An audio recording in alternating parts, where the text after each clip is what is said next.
He's one of the definitive rockers, bluesmen, music men in the world today. Ian Anderson, our guest. He's also a member of the Order of the British Empire. Ooh. Well, that's impressive. Yes, well, peer group awards of any sort are welcome, but you know it would be a bit churlish, you know, to pretend anyway you're not happy to have those things. But on the other hand, to put letters after your name is a bit, you know, bit naff, as we say in England. So naff. Do we have to call you sir? No. No, you're not knighted or the anything. MBA is what I call the Village Postman Award. It's given to common people for services in society.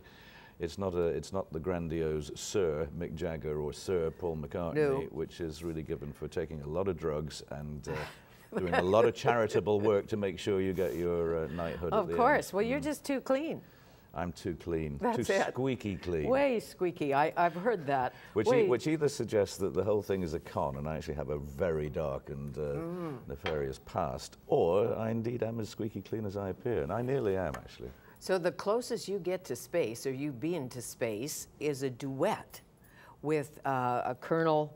Katie Coleman, yes. Colonel Coleman, of ex-US Air Force colonel, who's been working with NASA, and she's been on 2 space shuttle missions in the past, and she recently returned from her first mission to the International Space Station. And she's an amateur flute player, would you believe? So she got in touch with me to offer to take one of my flutes into space on her 6-month mission.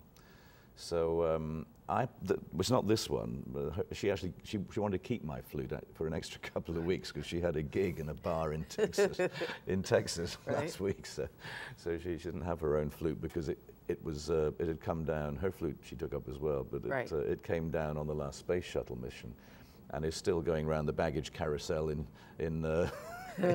in Miami, no, in Florida somewhere. But no, so she borrowed my flute for a gig. So I'm hoping I might get it back in the next couple of weeks. It would be nice, but let's take a look at Colonel. I think she's a colonel, or was a colonel, still a colonel. Colonel Katie Coleman and yourself.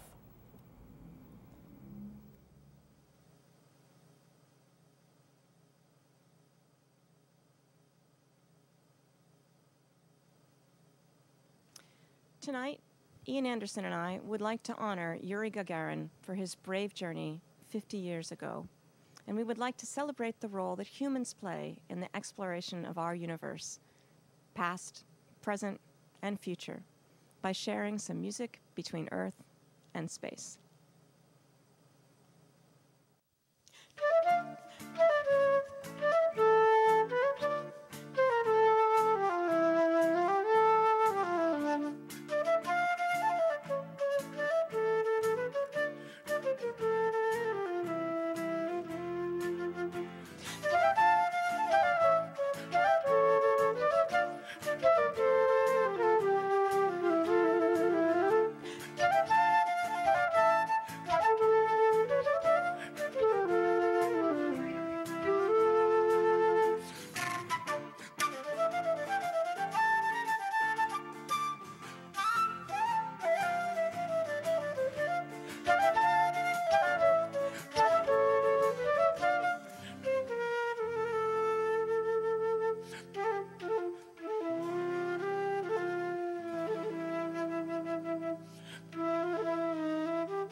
You see, we could make it a 3-way duet. No kidding. Yeah. I love that. Where's your fiddle? That's my fiddle. We could all be doing this. The D string's broken.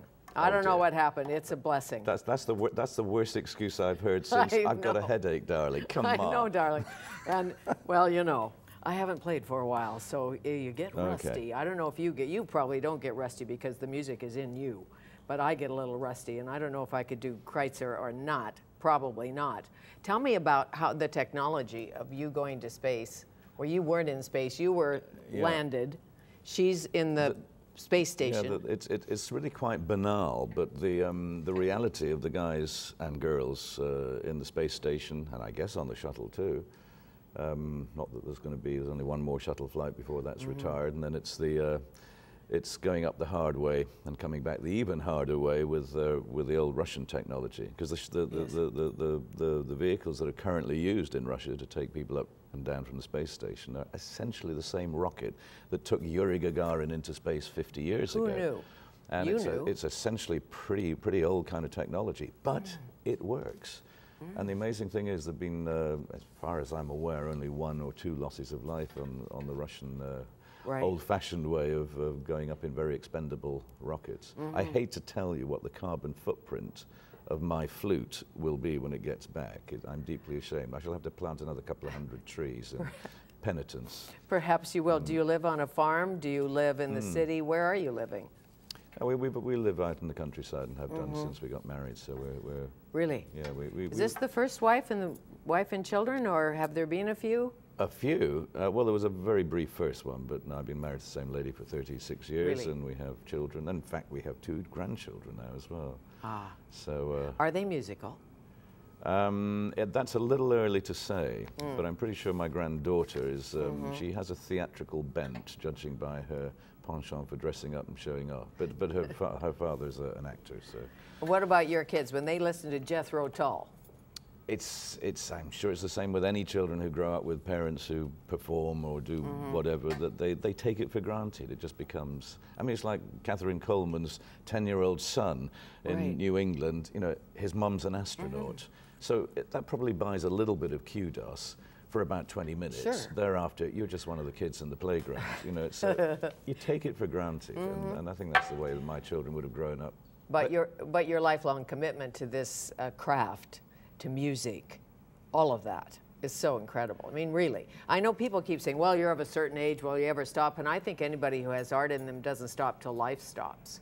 Well, that's pretty much it. And when people say, oh, you're going to go on for, well, you know, the answer is, of course, I'm not. I'm very lucky, age 63, to be doing what I'm doing, be reasonably mobile, and do what I do for a couple of hours on stage. But the thing is, it will come to an end, whether it's in 2 years or 5 years or 10 years, it's going to stop. And that's quite a worrying thought, because dying with your boots on, you know, in the tradition of old showbizzers is a kind of a romantic notion. Yes. But the trouble is, probably when that comes, unless you're taken early, you may have passed your peak anyway, and there's nothing sadder than could be. going on beyond your sell-by date as a performer. Woody Allen said, I don't fear death, I just don't want to be there when it happens.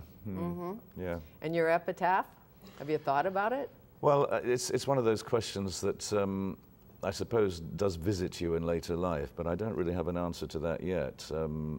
It was, you know, I don't know, wake me up when it's over. Perhaps, or bring the aqualung. Well, no. One of the things that makes me sad is I won't be here to see the result of some of the biggest changes in planet Earth, which have happened since I was born.